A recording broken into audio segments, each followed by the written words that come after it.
All right, welcome everybody. This is our March 2nd regular meeting of the Mason County Commission. We will begin with our Pledge of Allegiance, and Commissioner Trask, would you do us the honor of leading us in the Pledge of Allegiance, please? Absolutely. I pledge allegiance to the flag of the United States of America and to the republic for which it stands, one nation, under God, indivisible, with liberty and justice for all.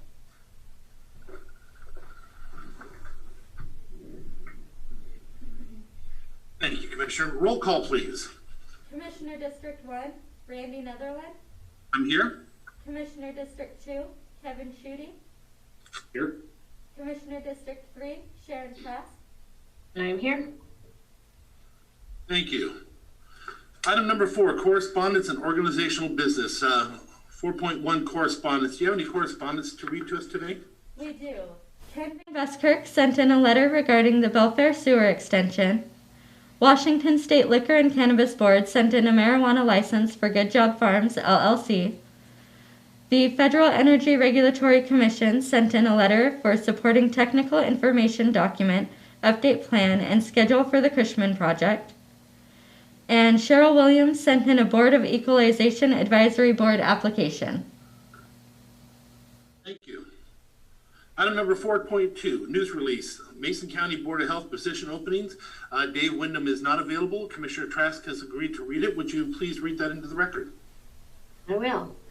March 2nd, 2021, Mason County Commissioners to KMAS, Roxy, Shelton, Mason County Journal, the Olympian, Shelton Chamber of Commerce, Mason Chamber of Commerce, City of Shelton, Economic Development Council, and the Sun.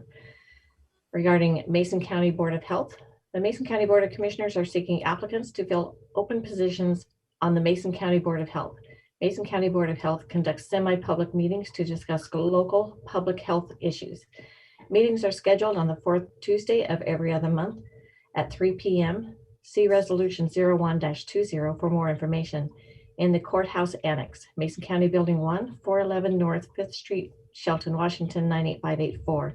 During COVID, these meetings are held via Zoom. Applicants must be residents of Mason County. The Mason County Board of Health currently has 3 positions open. One position for a medical professional that is one of the following: MD, DO, ARNP, or PA, currently practicing in Mason County. One position for a representative of the Squaxin Island Tribe. One position for a representative of the Skokomish Indian Tribe.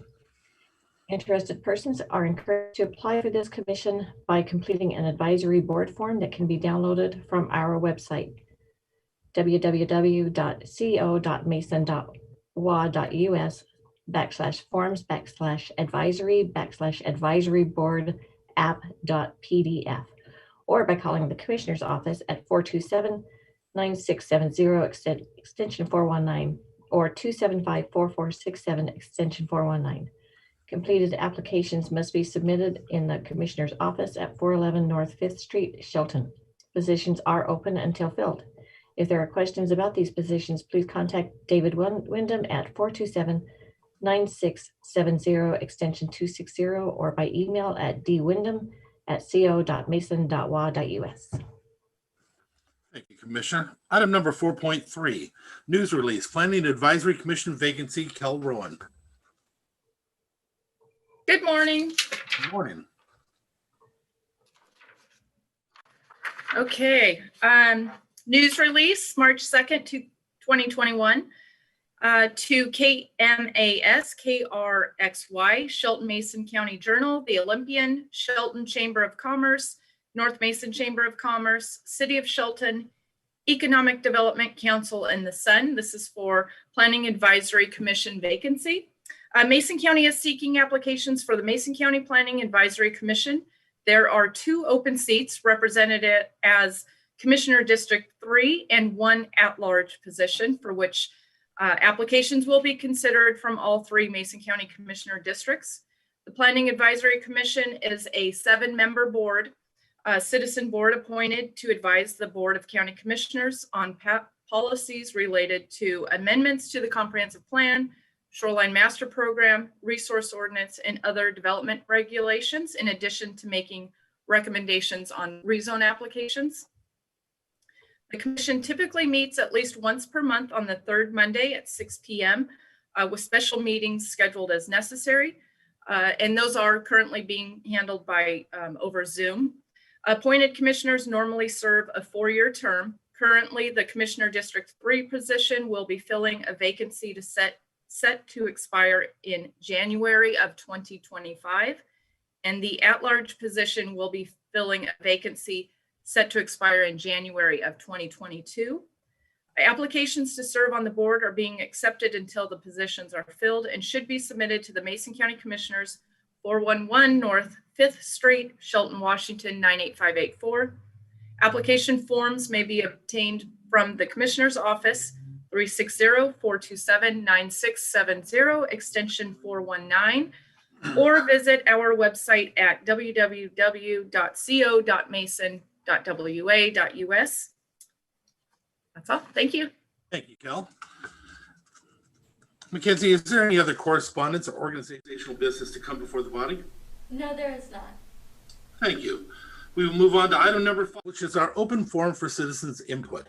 This is your opportunity as a citizen to communicate with the board and the community on an issue that is not on the agenda. If it is on the agenda, we ask that you wait and for it to come up, and you will be given your opportunity to testify and comment at that time. Again, this is for items that are not on the agenda. What I'll ask is if you wish to communicate with the commission to please raise your hand on Zoom if you know how to. And if you do not, I'll give you an opportunity to unmute yourself, and I'll ask you to say your name and give me the opportunity to call on you before speaking. With that being said, is there anybody out there in the audience who would like to speak to the commission on any item that is not on the agenda today? I see no hands up. One more time, is there anybody who would like to speak to the commission on any item that is not on the agenda? Please unmute yourself and make your name be known. I see none. So with that, we will move forward with item number 6, which is the adoption of today's agenda. Mr. Chair, I move that we adopt the agenda as written. Second. It has been moved and seconded to adopt the agenda as presented. All in favor signify by saying aye. Aye. Any opposed? The ayes have it. Item number 7, approval of the minutes. Mr. Chair, I move approval of the February 16th, 2021 regular meeting minutes and February 22nd, 2021 briefing minutes as presented. I'll second. It has been moved and seconded for the adoption of today's minutes, February 16th, 2021 regular meeting minutes and February 22nd, 2021 briefing minutes as presented. No additions or pulls. All in favor signify by saying aye. Aye. Any opposed? The motion carries. Next up is approval of the action agenda. The items that are going to be before you now will be voted on with one vote by the commission unless somebody in the audience or one of the commissioners asks for it to be pulled for a separate vote. We will read them to the audience first. At that point, you'll be given an opportunity to ask a question, which would help you to decide whether to take it off for a separate vote. But if you want to testify, again, please take it off for a separate vote and you will give your opportunity to testify at that time. This other will be just for questions to help you decide whether you want it taken off. Commissioners, I will read item number 8.1 and 8.2. Commissioner Schutte, would you please read 8.3, 4, and 5? Commissioner Trask, would you read 6, 7, and 8? Item number 8.1, approval to sign a 5-year interlocal agreement between the City of Shelton, Shelton School District, and Mason County Parks and Trails for the skate park to be operated and maintained by the City of Shelton. Item number 8.2, approval of warrants and treasurer's electronic remittance. Claims, clearing fund, warrants number 8077856 through 8077944. The amount, $830,842.38. Direct Deposit Fund, warrants number 75413 through 75802. The amount, $836,553.68. Salary Clearing Fund, warrants number 7005755 through 7005779. The amount, $596,381.32. Item 8.3, approval of the amendment extending the end date of the interlocal agreement between the Thurston Mason Behavioral Health Organization and the Prosecuting Attorney's Office to fund prosecutor services and costs related to involuntary treatment court to December 31st, 2021. Item 8.4, approval to renew building services contracts with Townsend and Associates Incorporated and Code Pros LLC for plans examining and building inspections for 2021. And item 8.5, approval of road vacation number 404, vacating a portion of Northeast Roybode Road, right-of-way that lays within the property lines of assessor parcel number 12328-23-000011. Item 8.6, approval for Public Works to procure a tilt bed equipment trailer from Capital Industrial of the Washington State contract for $35,127.50. Item 8.7, approval for the Public Works Director to procure a forester and enter into an agreement, declare timber surplus sale notices for timber thinning and harvesting, advertise, set bid, opening dates and times, and award contracts. Item 8.8, approval of the private line occupancy permit granting permission to run the utility lines under and across Northeast Haven Lane and Northeast Rhododendron Boulevard for address 11 Northeast Haven Lane, parcel number 22330-50 and 000-00080. Thank you, Commissioners. Now that this has been read into the record, is there anybody who would, in the audience, who would like to have an item taken off for a special vote, or any questions that you may have? If you have a question, please ask your question now. Did you miss it or? No. Okay, hearing none, is there any item that you'd like taken off for a separate vote? I do see a hand by with Ken. Mr. Van Buskirk, would you please unmute yourself? Yeah, I had my hand raised. Thank you, Commissioner. I just have a question about 8.5. Okay. Do you know if the applicant's been notified of the hearing today? The applicant, I think I saw their representative on here. Is Joe Frawley one of the representatives? I don't know. I just wondered if the applicant had been notified. I'm asking him. Yes, I am, and we were notified. Thank you. Thank you. Okay, great. Well, I'd still like to ask that be pulled off for a separate discussion and vote. Okay, item number 8.5 will be pulled for a separate vote. Are there any other items on the action agenda you would like taken off for a separate vote? Commissioners, do you have anything? Nope. Hearing none, I'll entertain a motion with the exception of 8.5. Mr. Chair, I move approval of today's action agenda items 8.1 through 8.5 with the exception of I move approval of the action agenda items 8.1 through 8.8 with the exception of item 8.5. I'll second. Okay, we have a motion on the floor for the approval of the action agenda in its entirety, item 8.1 through 8.8, with the removal of 8.5 for a separate vote. Any further comment or statements?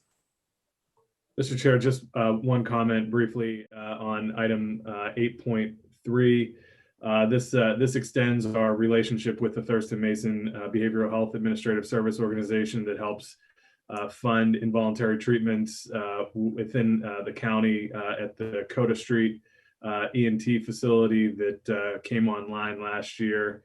Appreciate their continued work with the county. And today we're approving the Prosecuting Attorney's Office contract, but we've also approved contracts with Public Defender's Office as well as the courts. And so just happy to be able to wrap these up to ensure that the county is reimbursed properly for the services that we provide for folks who are going through the involuntary treatment process.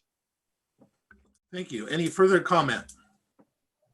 All in favor signify by saying aye. Aye. Aye. Any opposed? The motion carries. The action agenda is passed. Next up is the individual item number 8.5, approval of road vacation number 404, vacating a portion of Northeast Roybode Road right-of-way that lays within the property lines of assessor parcel 12328-23-00011. Loretta, would you like to take this, or is Mike there? We're going to tag team, Commissioner. Okay. I'll kick off and then hand it over to Mike to answer some specifics, if that's agreeable with commissioners. Yes. All right. So as you know, commissioners, this is a proposal to vacate a right-of-way that was originally established in 1888. The right-of-way was effectively abandoned with the construction of State Route 3. Properties to the north of this proposed vacation area are currently served by an easement through this property. A summary of our process for vacating rights of way. The vacation is in accordance with RCW 3687 and our Mason County Code 1220. The petition was deemed to be sufficient and application fees were paid according to Mason County Code. The application was made originally in August of 2019 and briefed before commissioners in August in 2020. Commissioners passed Resolution 2020-61 indicating a notice of intent to vacate and setting a hearing. The hearings examiner held a virtual hearing on October 14th, 2020, and issued a recommendation on November 23rd, 2020. The notice was given per RCW 3687-050, and that notice says it shall be published at least once a week for 2 consecutive weeks preceding the date of the hearing, and in the county official newspaper, and a copy should be posted at the termini of the road proposed to be vacated. And here's how the notice was given. The notice was published in the Journal on 9/3 and 9/20 in accordance with the 20 days prior to the hearing. It was posted at the road, and additionally, it was posted in 2 other locations at the Belfair Post Office and the county courthouse. Public Works also performed a direct mail to 40 property owners adjacent or in the near vicinity of the proposed vacation. And it included a letter letting them know of the proposed vacation and how to testify at the hearings examiner, and included the resolution and a map of the proposed area to be vacated. The hearings examiner recommendation is to approve the vacation subject to retaining easements for RCW 3687-140. And this is to ensure there are no landlocked parcels and retaining easements for utilities. And the existing, I did mention earlier that there's an existing gravel road that is serving the properties to the north, and this is where the utilities are located as well.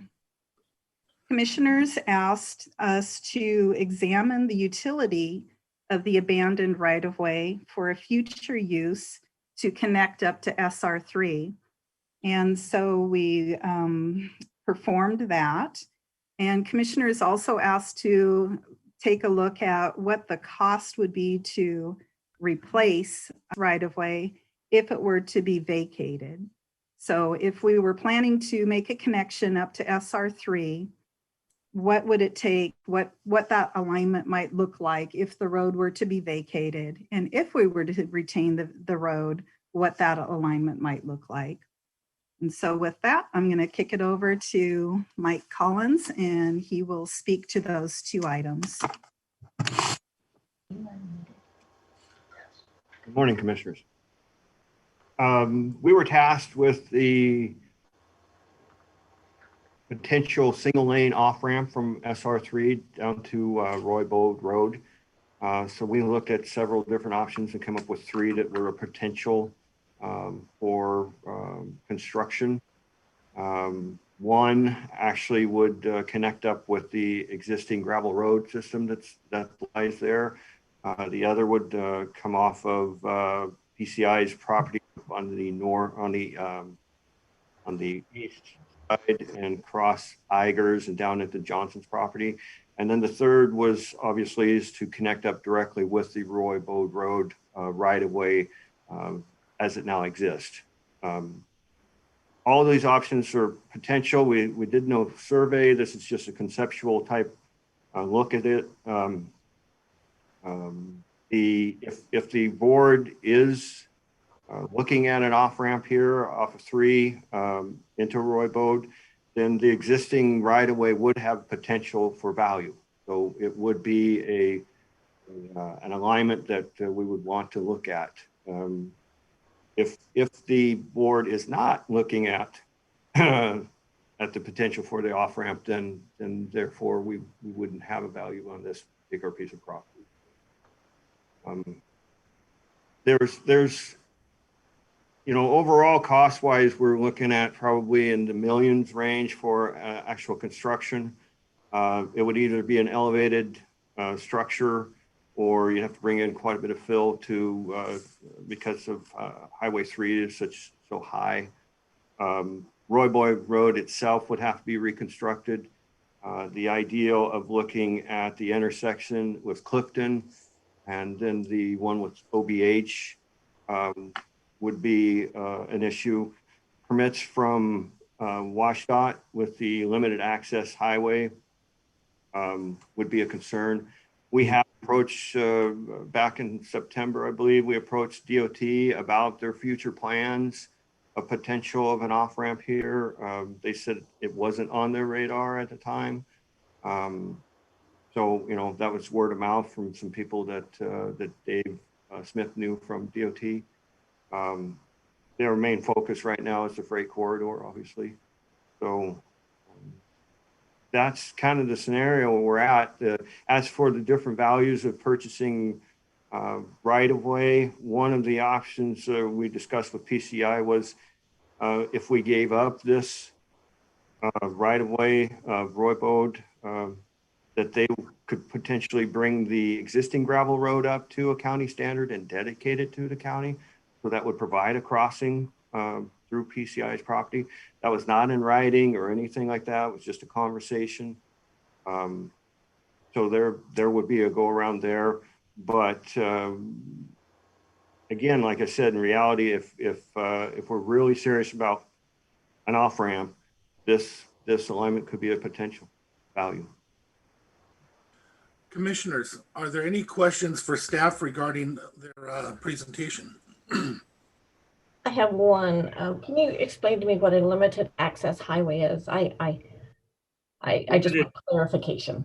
Okay, limited access highway is basically they restrict how many accesses per mile that they allow for ingress egress, and it's trying to keep the highway to flowing instead of having a lot of crossings. Thank you. Commissioners, any other questions for staff in regards to the presentation? Okay, on the audience, you'll be given an opportunity now to ask staff questions in regards to their presentation. Again, I want to remind you, this is not the opportunity to testify. You will be given that opportunity. If you have a point you want to make, there will be an opportunity for you to make it. This is just an opportunity to ask staff about the presentation that they had already given. Please raise your hand. Ken, is that from earlier or is that a new one? No, I'd like to ask a couple questions if I might. Please, Ken, go ahead. Yep. Mr. Collins, you said that you looked at the off-ramp off of 3 down to connect to the existing Roy Bode. How much of that upper portion has been vacated beyond PCI's property? Immediately beyond PCI's property, it would cross Furnish, and that has not been vacated. It would also cross Chung's property, which has not been vacated. But there's about a 500-foot strip in the Quincy area, just next to the north of that has been vacated. That section with this off-ramp that we were looking at, that section wouldn't be needed.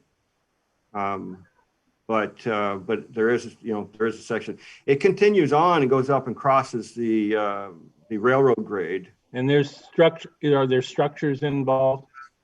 On Quincy's property, the house is constructed in the middle of what they would have been the original path. Yes. Okay.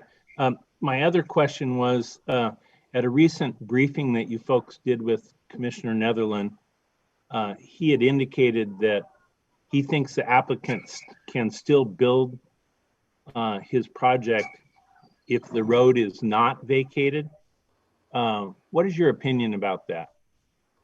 I have not analyzed that or discussed that with the property owner. What I would say about that is anything can be constructed for the right amount of money. So Is it possible to ask Ms. Rowan, Chairman? Not right now. Right now, this Okay. is questions Okay. for the people who gave their testimony just now. Okay, thank you. Is there anybody else who? Yes, Mr. Eager. Boy, I like his. His actually came up on the screen.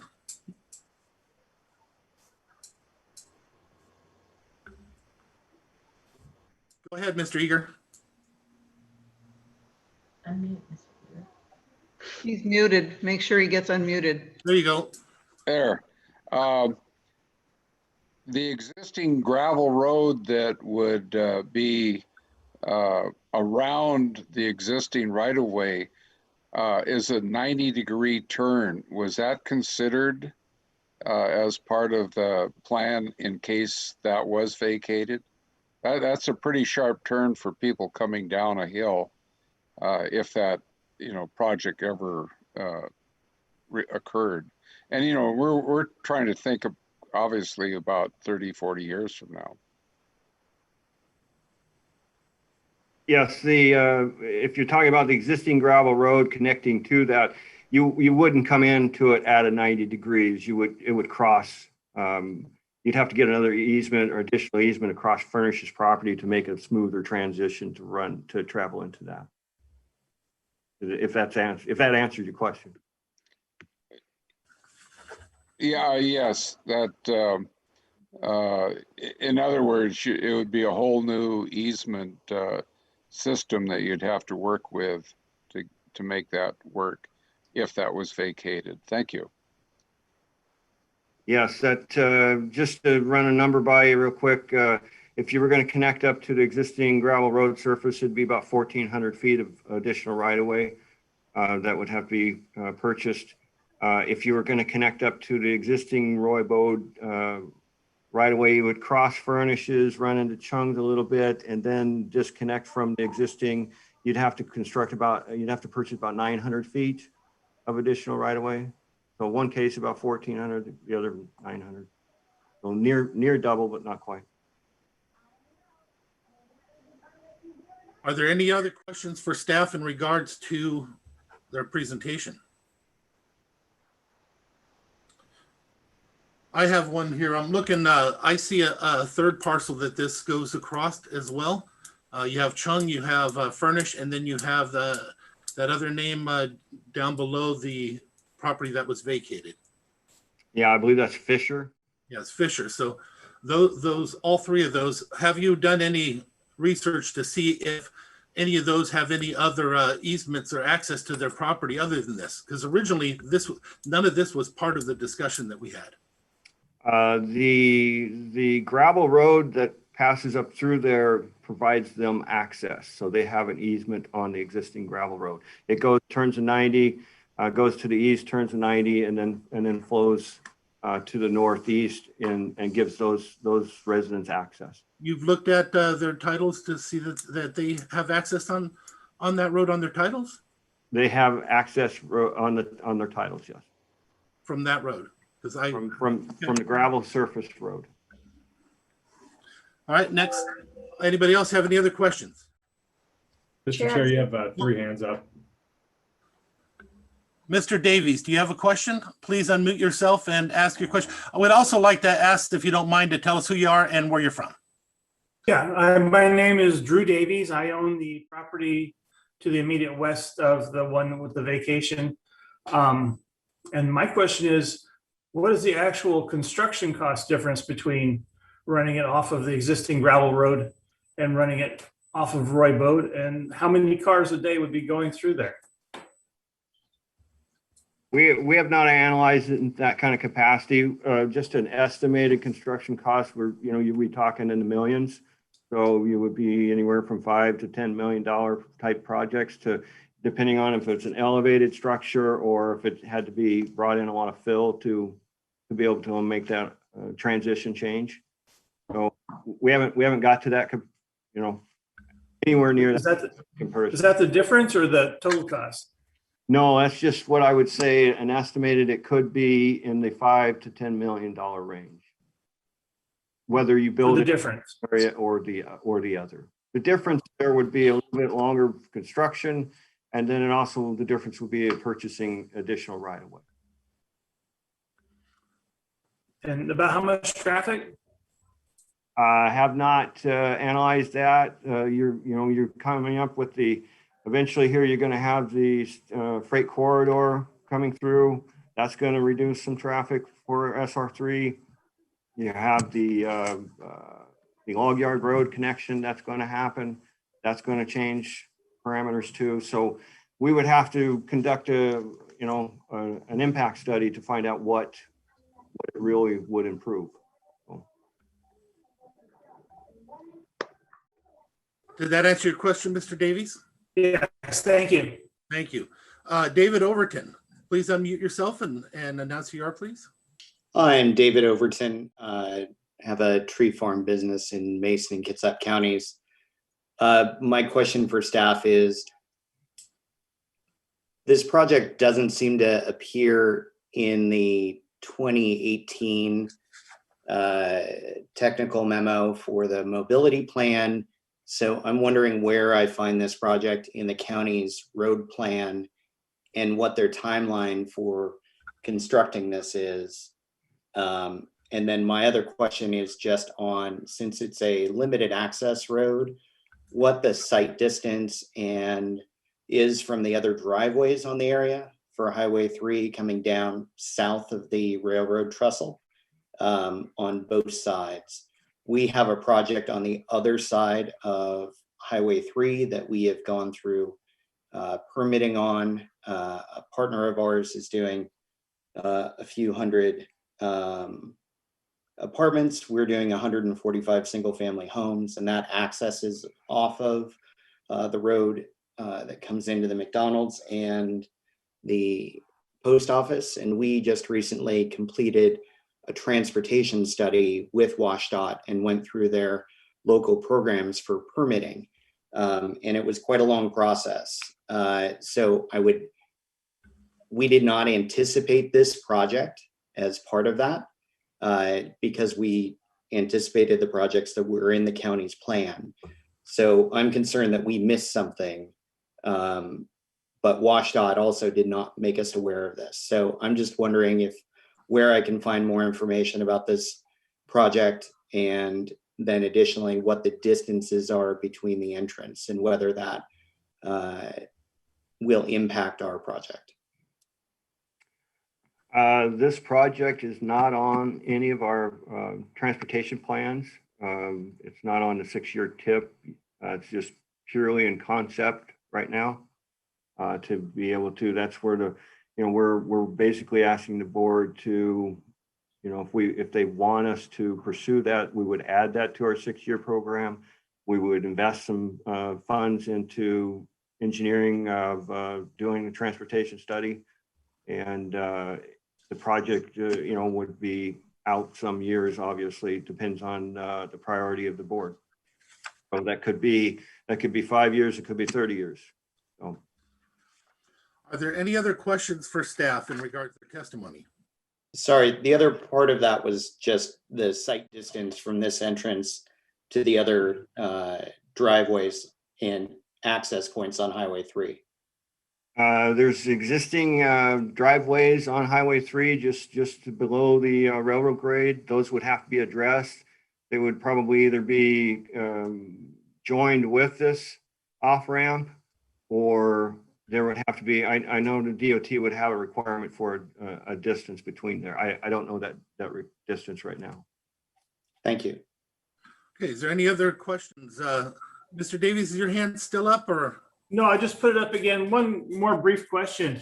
How will the properties such as my own and the other people that live at the upper end of the existing road, if that's a one-way high volume, high speed exit, how will those properties be accessed? But down on the lower end, it would be a 2-lane road. So it would just be a single lane road ramp coming off from above. But once it got down to grade, it would run into a 2-way access, and you'd have an intersection of some kind there. Okay, any other further questions in regards to the testimony? Okay, then we're going to hold off on that. And commissioners, do you have any questions before we go to testimony itself? Do you have any questions of staff? I do not. No, I'm good. I have a few. Mike, did you share with the commissioners what you shared with me about all the parts that have? Originally, when we had been talking about this, we had a map, and we were all showed a map that showed an end point.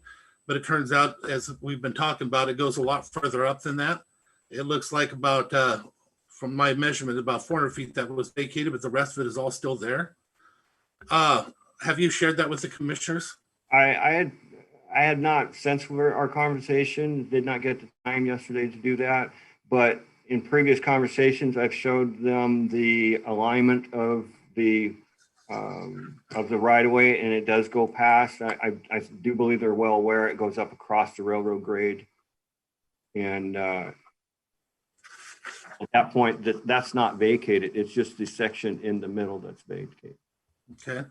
In looking at the actual document, it says that what you presented to the hearings examiner said that the right-of-way north had already been vacated. Was that a mistake? That was a mistake to interpret that as all the right-of-way north. We meant the right-of-way immediate to the north has been vacated. Well, even immediate to the north hadn't been vacated.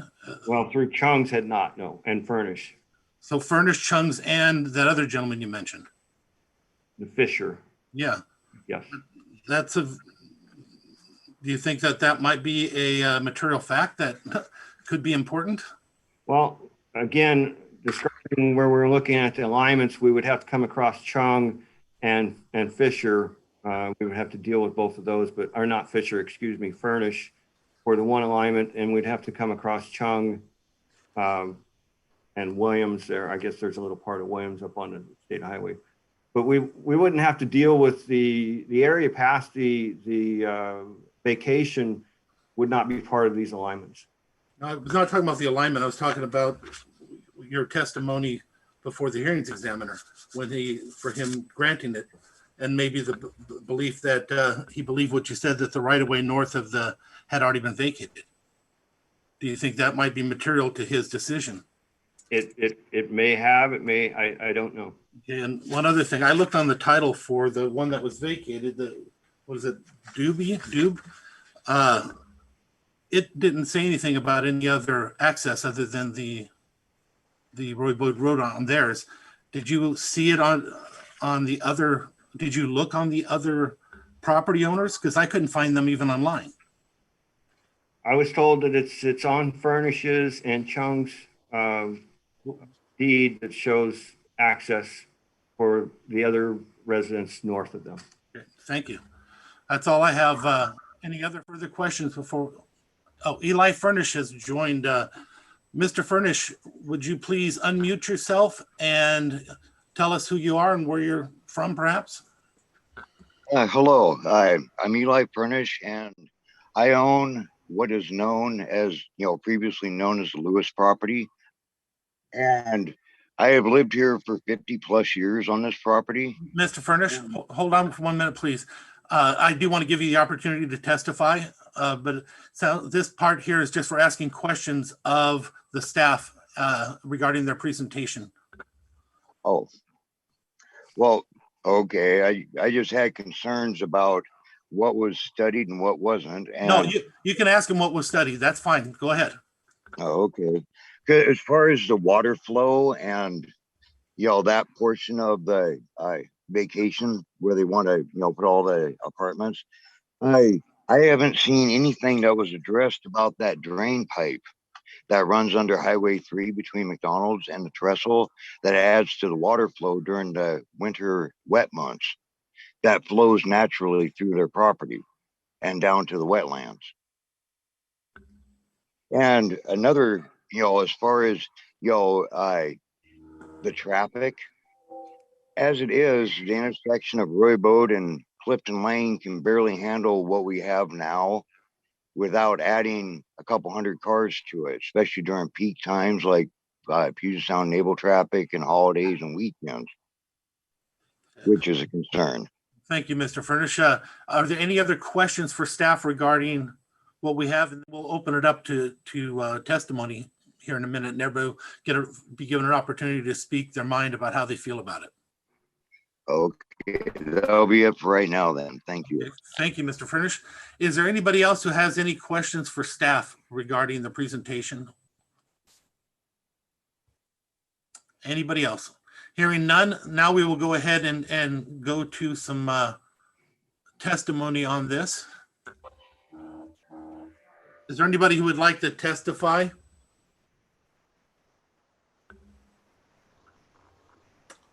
I don't see any hands up. Is there anybody on here who would like to testify and give their opinion to this? Here they go. Mr. Van Buskirk, would you start us off, please? Sure, Commissioner. I'm curious. I don't know if the applicant plans to testify or not, but I recently heard you talk at a briefing, and you indicated that that you thought the applicant could still build his project if the road is not vacated. And I know that's your opinion, and I'm interested if the applicant submitted any kind of a conceptual site plan if it isn't vacated. That would, I guess that's up to him about that. I have not heard that he has submitted one. The only one I saw is it relies on vacating that road. That's what he submitted, and that's where most of the 100 apartments are going to be. For the record, when you first announced this 100 apartment application back in 2018, I had to search to find out what it was you were talking about, and found out that it was actually a rezone. And I testified against the rezone when it came before the Planning Commission and the Board of County Commissioners, because I felt it was the sub-area planning group had zoned that appropriately given the topography and the critical areas. I then testified against removing the 10-year logging moratorium that didn't technically expire until 2024. When the area was logged, the reserve trees are where now the applicant wants to build these 100 apartments. I testified against the vacation before the hearings examiner for several reasons. My rationale has always been to protect the Irene Pond mitigation property that the Hood Canal Coordinating Council got, and the seasonal and perennial streams that feed into it. I'm a party of record for the vacation, and I didn't challenge his decision, and I don't see any reason to. He worked hard and got to where you are. I think you should just move forward and approve it, but I'd be interested to hear if they have submitted any site plans if the road is not vacated. Thank you very much. Thank you, Mr. Van Buskirk. Now, I want to go back and forth. I saw some yellow hands that came up on the screen. I don't know if they automatically go down or not. So if they automatically go down after time, Mr. Eager, you had your hand up. Mr. Bode, you had your hand up. Are they still up? Okay. Mr. Eager, would you like to go first, please? Yes, one of the things I'm most concerned about is vacating something that is a public property for private interest and profit. One of the things that always bothers me, if you're familiar with Payne Field in Everett, Washington, 50 years ago, I complained that they were trying to limit it to private planes only. And I said, what a ridiculous idea. Look in the future. There's going to be a need for another field. In the meantime, they built in the area that made it very difficult to do it, to go to commercial flights. Again, commercial flights are there now because they were forced into it and that we just missed an opportunity. The same thing can happen here. Right now, it may be not on the scope of the state. It was 15, 20 years ago that would be a great one-lane road to relieve traffic down at the intersection. I think they may eventually have that same idea, and now is the time to make a decision to reserve that for that decision. Although it's, whether it's a county or a state road, I would assume that would be up for maybe the state to take over that road since it's feeding into the North Shore. Again, in talking to some of the regional engineers for the state, like the roundabout that was put at the top of the hill, apparently they don't talk to each other, and they admitted that they built that roundabout, or were going to build the roundabout, too small for big trucks. And right now I'm not sure whether they changed their mind on that, changed the design or what, but it's sometimes very hard to reverse a decision, especially when you're vacating something that's already there. Thank you. And I didn't introduce myself. I'm Rich Eager. I built my warehouse back from Roybode Road, which is right next to the subject property, so that the road could come down through that area without bothering. I look far in the future. Unfortunately, some other agencies and sometimes the state is 5-10 years in the future instead of 20, 30, 40 years. Anyway, thank you for the opportunity to testify. Thank you, Mr. Eager. David Overton, would you like to go next, please? Sure. So over the last couple of days, I looked at the Belfair Mobility Plan, and I would encourage you to revisit one of the sections that talks about placeholder for future connectivity evaluation. And this was a section that talked about and studied Newkirk Road or the Roybode Road. And this study recommended a future connection and a study project.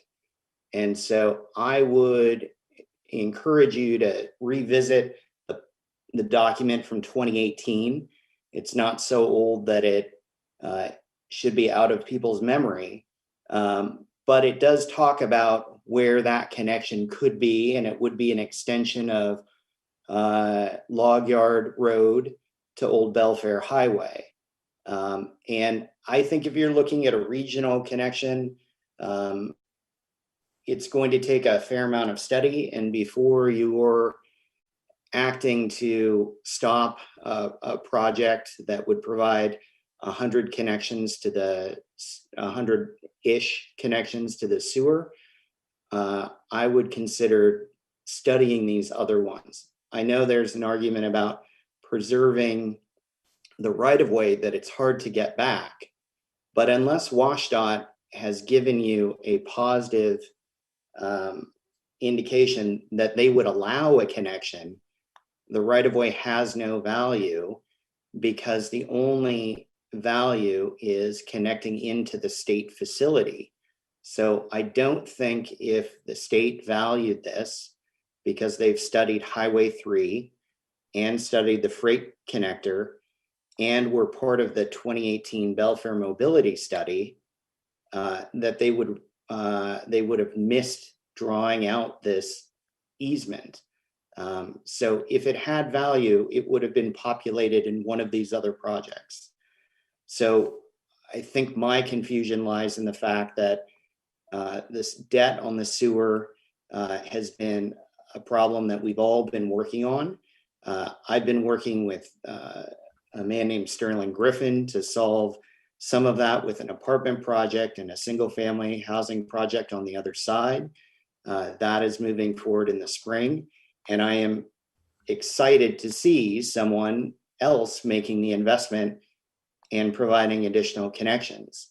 So my greatest concern would be that if the applicant thinks that this is necessary and the county has not studied this route and essentially and grabbed a access from WashDOT, I think you're standing in the way of a project that the community needs. So that's my concern. I think the county should accept the vacation and the local property owners that need the connection. The county can't vacate their private property rights. So I don't see this as an impact to the local property owners. And I would like to see the apartment project go forward. Thank you. Thank you, Mr. Overton. Mr. Davies. I would like to agree with Mr. Overton. I think that the idea of the highway connector is a terrible idea. Running a busy road through a residential area. I'm sure Mr. Van Buskirk probably has concerns about the pollution running into the conservation lands right below it. And my concerns would naturally be the effect on the residential properties in the area. The $1 million connection fee, or approximately that would be paid by the apartments. That's a big help towards the sewer, and $10,000 a month or so in monthly fees. That's very important. And the sewer system really needs that money right now. It's not a time to worry about what might happen 20, 30 years down the road, particularly when it's not any real benefit. The connector would come out 100 yards from the existing highway. That's no benefit.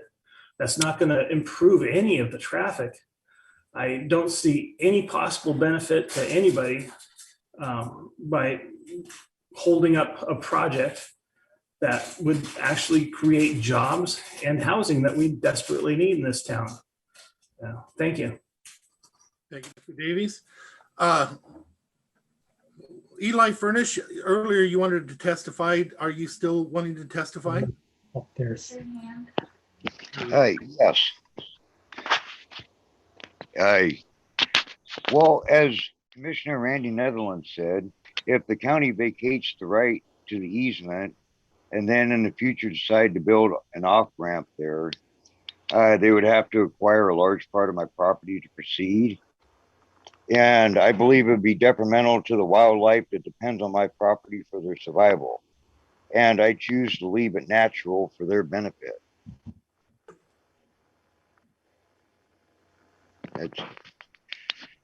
So, I don't know. I still think it would be a traffic congestion problem unless there was improvements done to Roy Bode and Clifton Lane intersection. Because as it is, you know, if you live down here, you realize how difficult it is to get out, you know, as it is. And slightly dangerous due to the brush at Safeway. At that corner, you have to almost stick your nose halfway out and almost get hit to even see traffic coming. That's my input. Thank you. Thank you, Mr. Furnish. Mr. Bode. Thank you. Well, my name is Butch Bode, and I'm a lifetime resident of Belfair. And I really do believe that the amount of county road that would be impacted by an off-ramp from Highway 3 is a very important feature that I haven't heard anybody talk about. The state highway does all kinds of research and studies on traffic before they make any decisions on how they're going to proceed. And the impact of being able to relieve some of the traffic that right now goes to their destination is north and west of Belfair, mostly west, certainly a ways down the old Belfair Highway. And if you traverse the North Shore Road anytime, summer months, Saturday, Sunday, anytime, the first, I'd say 6 miles, 5 to 6 miles, there's heavy traffic there right now. And if this county hasn't done any collected any studies or information on what's there right now compared to the potential growth that could be happening, I mean, I think it would really be short-sighted to give up that right of way. That just doesn't make sense. That's my opinion. Thank you, Mr. Bode. Is there anybody else, because it's been hard, there's been different types of, Joe Frawley, please.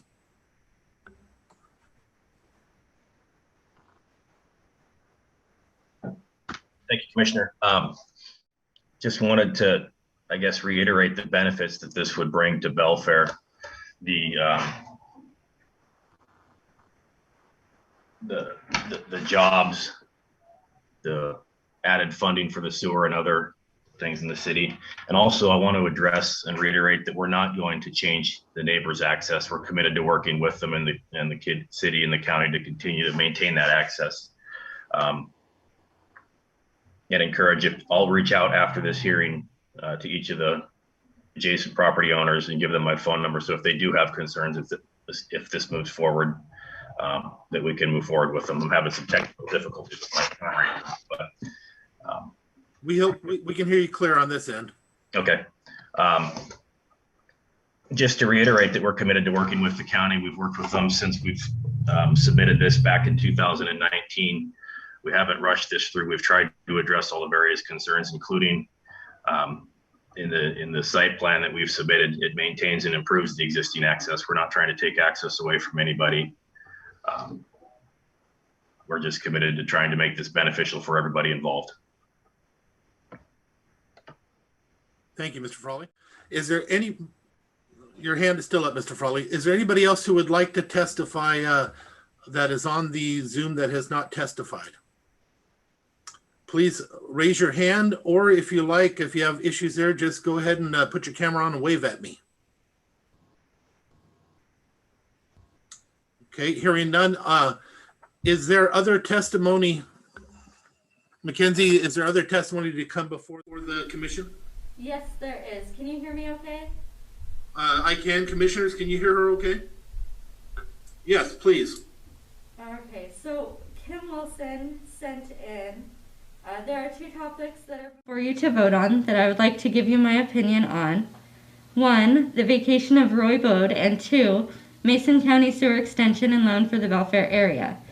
I particularly want to be sure that Commissioner Schutte and Commissioner Trask understand that Commissioner Netherland has a very clear understanding of the people in his district, and that he is our voice and that you need to hear him as he is representing us. Number one, Roy Bode Road. It would be devastating to the Belfair area to vacate this right-of-way. The traffic in Belfair is still a bottleneck, even with the expansion and the sidewalks. When traffic is at his peak, which is every day between 3 p.m. and 6 p.m., and in the summer, it is 7 days a week and worse on weekends. Roy Bode Road is the only option from the railroad trestle to elevate traffic coming from the north.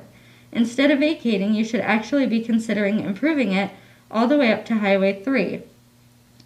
This is the only traffic relief option. I beg of you to vote this down. Just say no for the people and benefit of the community of Belfair. Number two, sewer loan and extension. There are so many reasons this is a horrible idea that it's hard for me to know where to start. Chair, point of order. Yes, please go ahead. We're not discussing a sewer extension here. We're discussing a vacation of a roadway. So I'd like the comments, would hold the written comments to the same standard that we would hold in-person public testimony to, which is to stay germane to the topic. Okay. Do the best you can, Mackenzie, to make sure you don't leave out the stuff that may be prudent to both. Because it's an odd situation that we would normally not, we would bring people back to the conversation, but we wouldn't stop their testimony during any of our meetings. We just don't do that. We don't have anything written up that way. So please be careful on what you do leave out. Okay.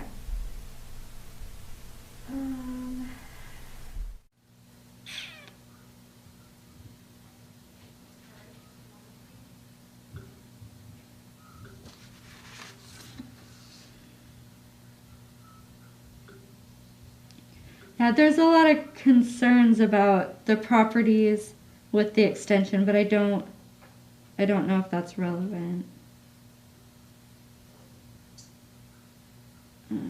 Just do the best you can, Mackenzie. Okay. Yeah, it basically all leads to not approving the expansion or the loan. Next we have Richard Frolick. He says, Honorable County Commissioners, I'm writing this letter in response to information I have received related to the Roybode Road and the request for the county vacating ownership to private development for eventual build of apartment building. Please do not give this county-owned asset away. It has value and allows for possible future use by the county.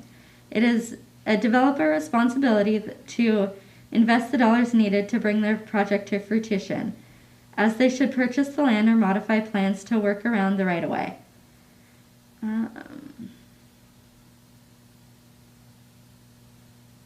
Okay, and he's also getting into the sewer expansion. And he says, finally, as 20-year Belfair resident, I would respectfully ask you to listen to our Commissioner, Randy. He understands his constituents and concerns. We have an email from Bruce and Lori Landrum saying, please do not vacate Mason County property Roybode Road. It holds too much value to taxpayers and will be used as an alternative route to Highway 3 through Belfair. And then we have Jack Johnson. He wrote in hoping that you will not agree to vacate the north portion of Roybode Road. It says, my brother and I own Northridge Properties, which uses access from Roybode Road, and are not in favor of vacating the public right-of-way. What is the benefit to the citizens of Mason County by vacating the road? By vacating Roybode Road, it eliminates access to many parcels to the north, especially 16 acres owned by Eli Furnish. By vacating Roybode Road, it eliminates future utilities corridors. By vacating Roybode Road, it eliminates a future one-way south heading connection from SR3 to Roybode Road, relieving traffic congestion to Belfair Core. The petitioner's property owned by PCI, parcel number 12328-23-00011, lies within a critical aquifer recharge area. By definition of MC 8.52.030, this is considered a critical area. MC 8.52 Resource Ordinance protects aqua recharge in critical areas. To date, there has been no classification to the critical aquifer recharge area to know the impacts of the proposed development. Eliminating the portion of Bode Road right-of-way will require future development north of PCI property to increase the intensity of ingress, egress, and utilities within the aquifer recharge area or its buffers. I am also on the Mason County Tip Cap Committee and have not seen this vacation request come in front of the committee. Seems as though before a decision would be made to vacate Roybode Road, it would be put in front of the Tip Cap Committee for its comments and possible public input. Thank you in advance for not supporting the vacation of Roybode Road. Is that the last one? No. Oh, okay. Fred Gold sent in, I understand from the agenda for this week's meeting that vacating a section of Roybode Road is being considered. As a 40-plus year resident of the greater Belfair area, I am concerned that the county would consider vacating this section of road. Options for traffic changes, improvement in Belfair are very limited, and giving away this road right away appears to limit them even further. The only way I can see to decrease some of the traffic flow on Highway 3 coming to the light at Northeast Clifton Lane without crossing the railroad tracks at some point would be to siphon some of the traffic heading out of the North Shore onto Roybode and then down Northeast Clifton Lane below the Safeway shopping complex. We know in the summer that traffic from that light can back up to Lake Flora Road or further, and with such limited options to move traffic in Belfair, I cannot see giving an option away without some comprehensive study and exploration of this option. So I encourage the Commission not to vacate this section of Roybode Road.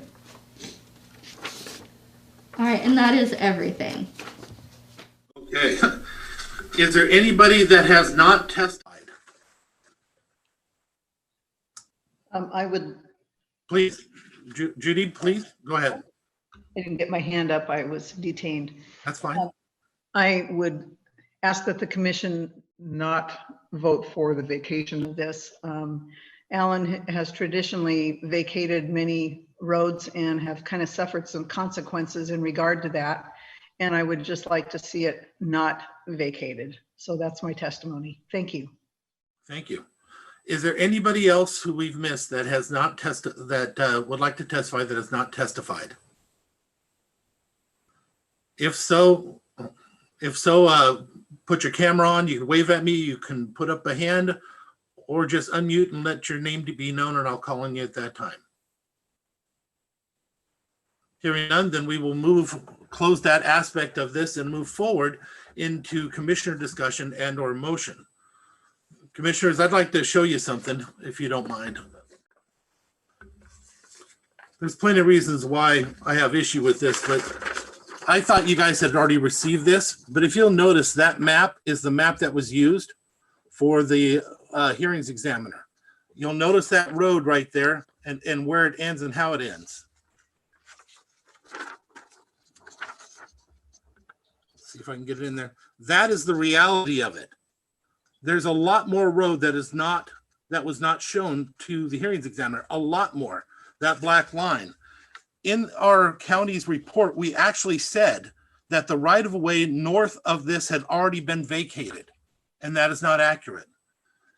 At the very minimum, it is my belief that I'm not in favor of this, but it's my belief that we should, at the very minimum, send this back to the hearings examiner, because this is erroneous information that was given to them.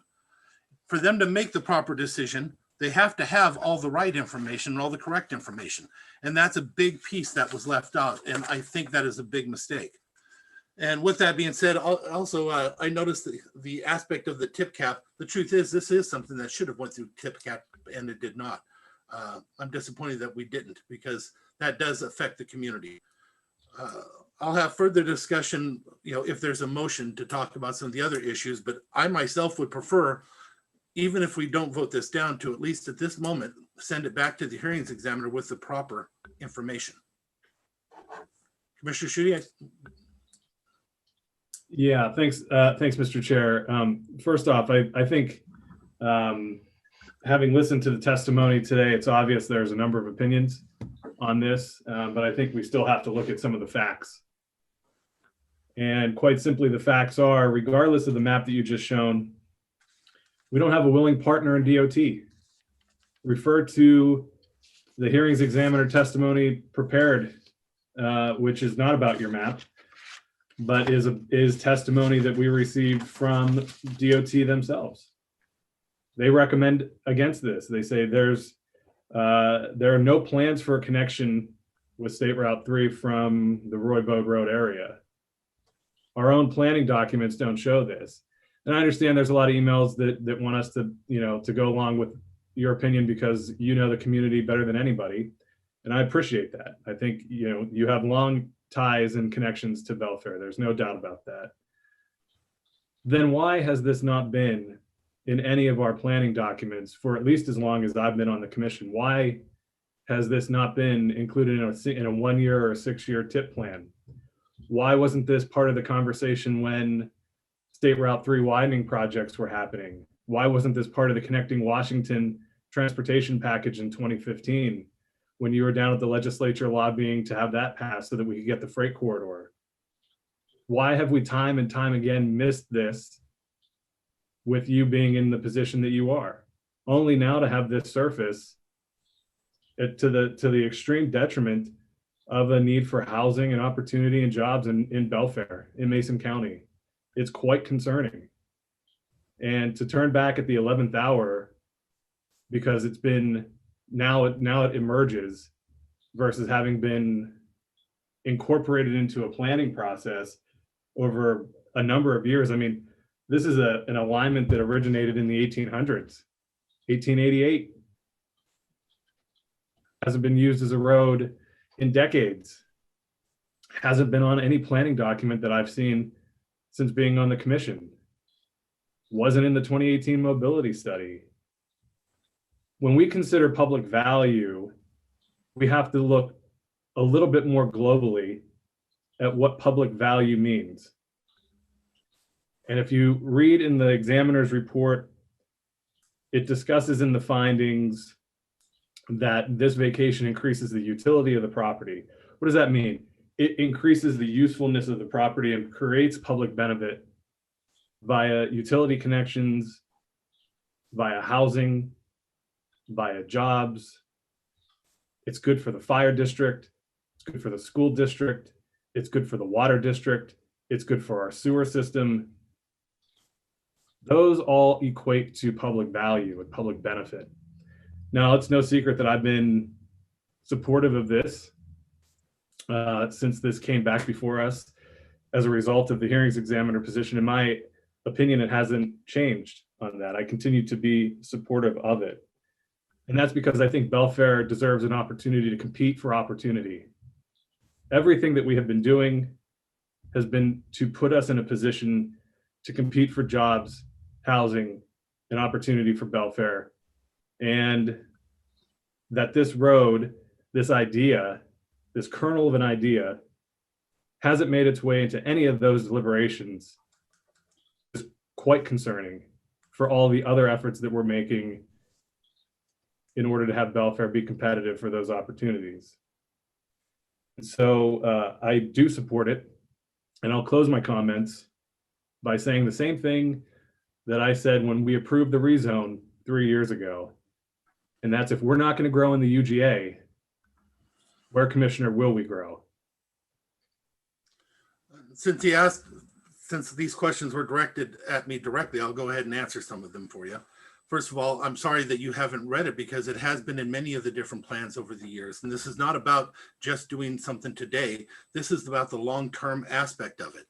And with that being said, I know that our road department has sent emails to you showing you that it was also considered at different times in different venues. I don't know why you didn't see those, because they were sent to you. I know they were sent to me too.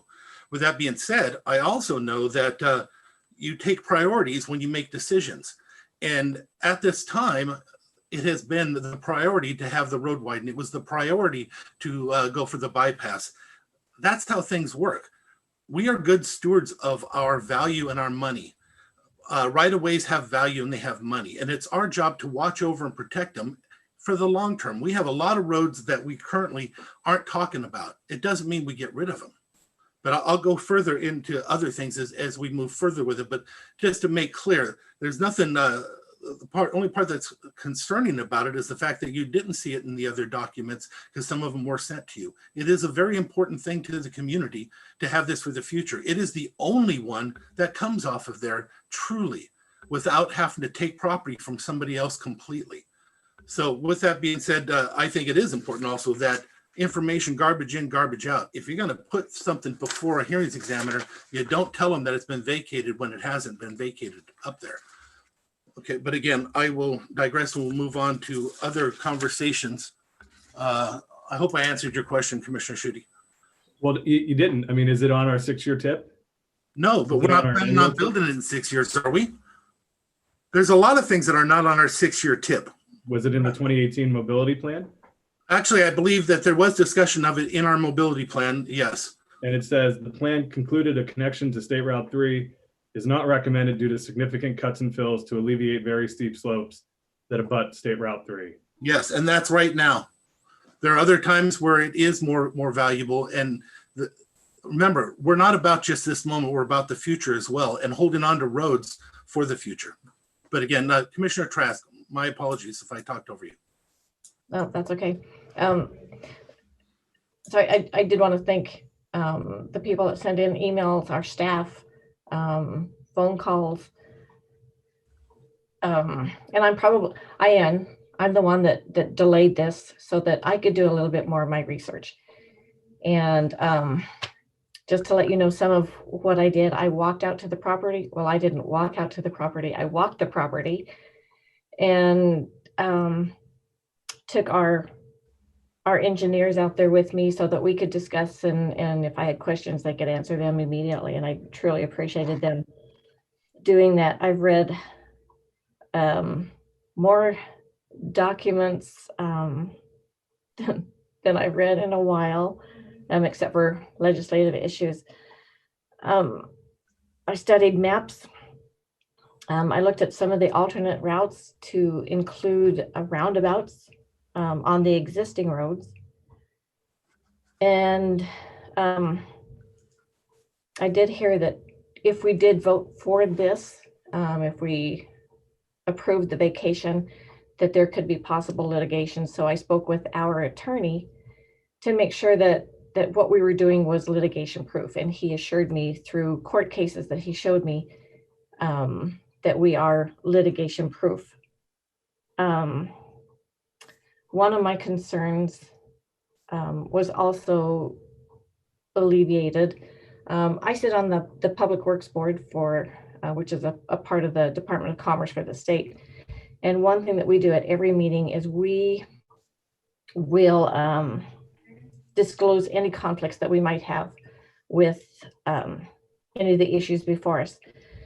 So I knew that Commissioner Netherland owned property on Roy Bode Road, but I wanted to make sure that he was able to vote on this, and he assured me that he was. So I appreciated that, and just for that clarification. I also read the 2018 mobility plan. They definitely did not say that the Roy Bode Road was significant, and or that it was a possible connector for several reasons. They said it had significant cuts, or it would take significant cuts and fills to alleviate any very steep slopes. Went on to point out that there were significant wetlands, fish-bearing streams, steep slopes, unstable soils, and existing building patterns. So they also looked at the future on this. They said that really the only road that they recommended was the Newkirk as a connector. So I trust DOT, and I trust our engineers. I know that they don't want to steer any of us wrong. And man, we need affordable housing for people. I have a nephew that lives with us, and I would love to be able for him to find his own place. But honestly, there are very few. Mason County is very limited as to their housing. And so that's another reason that I'm going to support this, the vacation. Thank you, Commissioner. Just to be clear, when it comes to supporting development, that's the reason why I've been supportive of the rezone, but I want to remind everybody, it's easy to make a claim that it won't happen if they don't get their way on something. They purchased this property literally, a year and a half, 18 months before even going for the vacation of this property. They did the rezone more than a year and several months before going for this property. This company knew what they were doing beforehand, and they knew and believed that they were going to build multifamily, because that's why they did the rezone before ever even filling out for this vacation. One does not restrict it from ever happening on that property unless we say it does. But again, the people in the community have tried to talk to you and tried to tell you what they thought. This is very important to the community. I only mentioned it at that one meeting. It's going to have ramifications for many, many years to come. But with that being said, I understand that I'm one vote, and I'm okay with that. I've never not signed anything that I have voted against. At this point, I have let my issues with it be known. I've told you about, I think, improper information going forward does not allow for a great decision from our hearings examiner. I think it should go back to them. I think it should have went through tip cap. And I don't believe one stops the other, but I will entertain a motion to move this forward if that is the wish of the body. And it sounds like it is. So please, if somebody's willing to make a motion.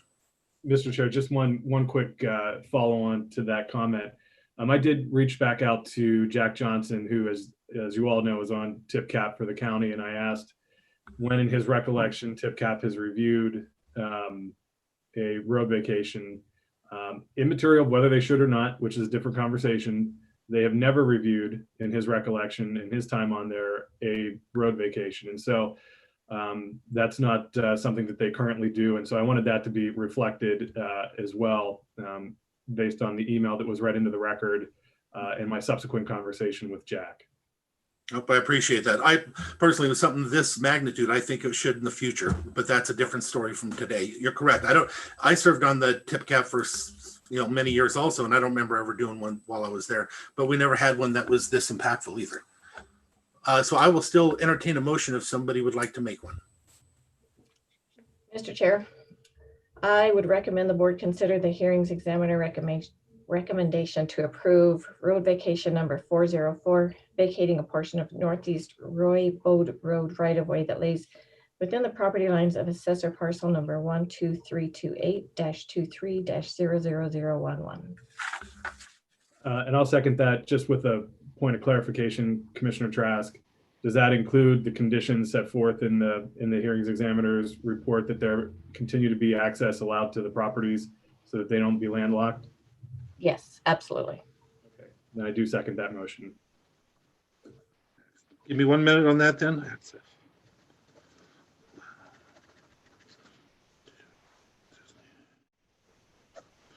Okay, it has been moved and seconded for the approval of the road vacation number 404, vacating a portion of Northeast Roybode Road right-of-way that lays within the property lines assessor parcel number 12328-23-00011.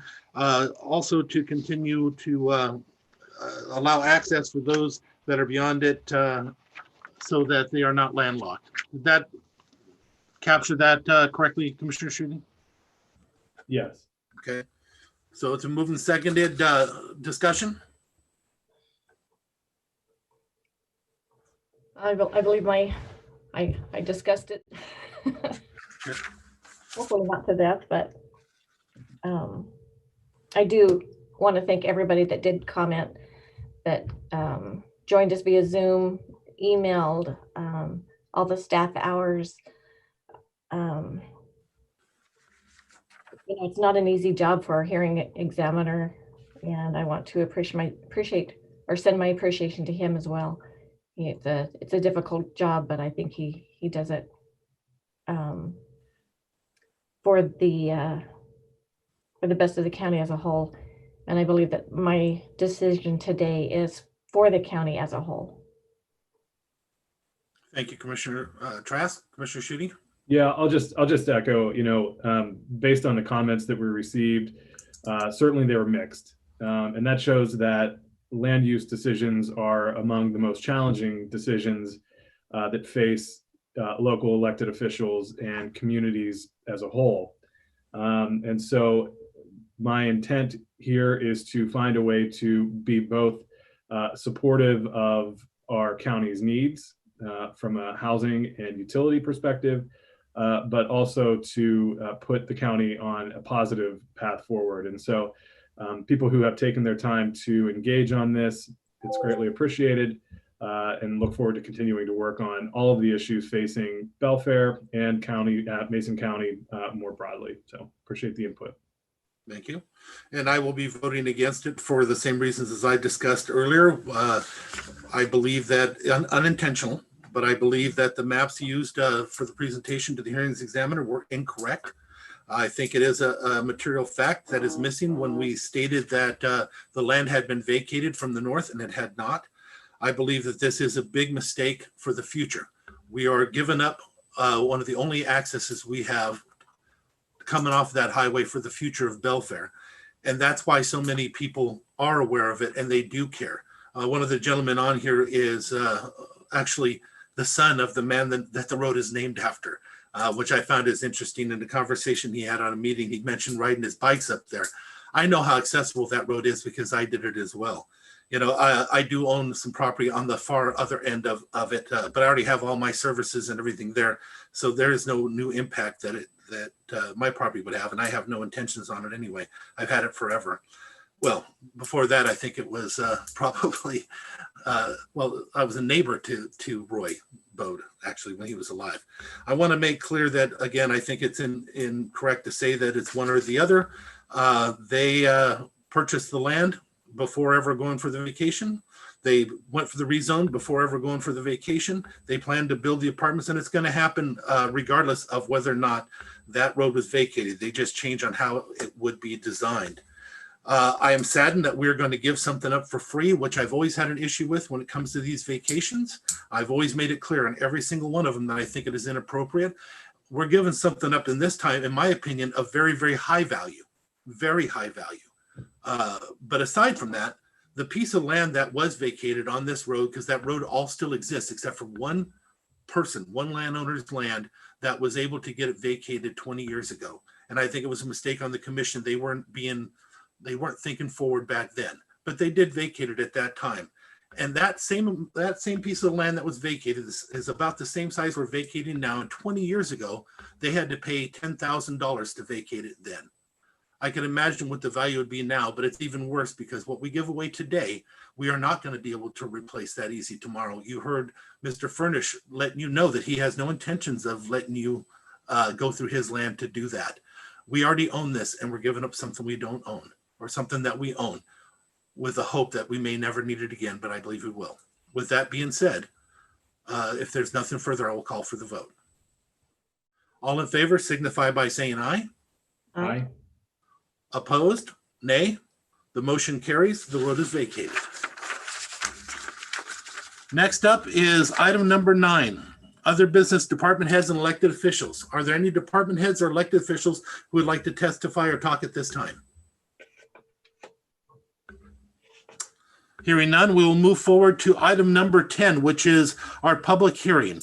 This item is set forth on our docket to consider the franchise agreement between Mason County and the City of Shelton to construct, operate, and maintain their water system on county roads within the City of Shelton city limits and the urban growth area. Staff, Mike. Yes, Commissioners, this is a franchise agreement renewal application from the City of Shelton. This includes a provision for an automatic renewal of up to 3 10-year terms. We've cleaned up some of the language in the agreement, and we're asking the board to consider approving and executing the franchise agreement between Mason County and Shelton to construct, operate, maintain their water system on county roads within the City of Shelton limits and the urban growth area. Is there anybody that has any questions for staff in regards to the presentation? Commissioners? Is there anybody in the public who has any questions for staff in regards to the presentation given? If there's anybody, please unmute yourself, make your name be known, or put your hand up. Hearing none, I will move to public testimony. Is there any public who would like to testify at this time? If there's any public who would like to testify, please put your hand up or unmute yourself and let your name be known so I can call on you. Any public testimony? Hearing none, I will close public testimony and move to commissioner deliberations and or a motion. Yeah, Mr. Chair, I'll make a motion to approve and execute the franchise agreement between Mason County and the City of Shelton to construct, operate, and maintain their water system on county roads within the City of Shelton city limits and the urban growth area.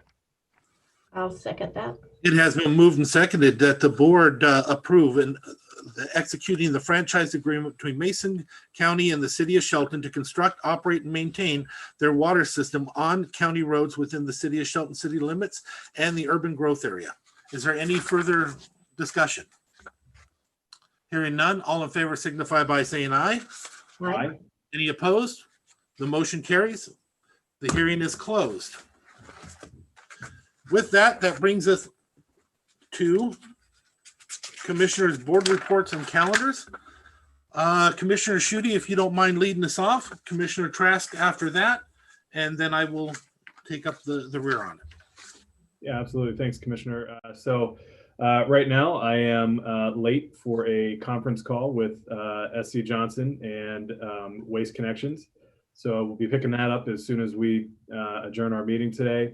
Then have a afternoon meeting with all of our crisis service system participants for behavioral health crisis providers in the county.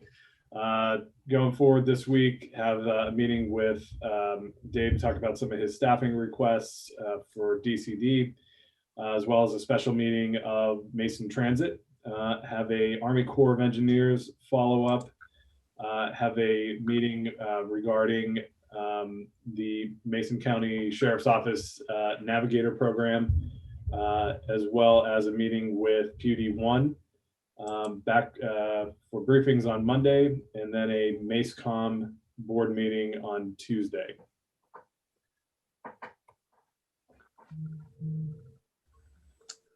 Okay, I have a CARES funding meeting following this meeting. I will be visiting with our with Kel over at our building department. Have a WASAC public health meeting this evening.